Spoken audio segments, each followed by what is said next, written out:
واذكر في الكتاب إدريس إنه كان صديقا. واحنا قلنا صديق يعني ايه؟ بعض العلماء يقول صديق يعني يكثر صدقه في الاشياء، يخبر بالواقع. ما هو الصدق معناه ايه؟ ان يتكلم المتكلم كلاما يوافق الواقع.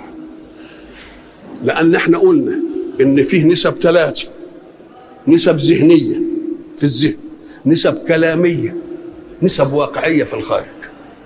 فواحد قال ايه؟ محمد مجتهد.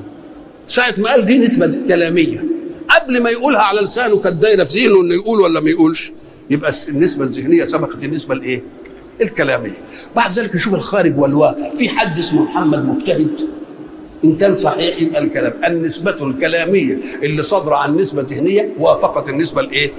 الخارجية. يبقى الكلام صادق ولا مش صادق؟ إن ما كانش فيه محمد ولوش مجتهد بقى يبقى كلام ايه؟ يبقى كلام ايه كده؟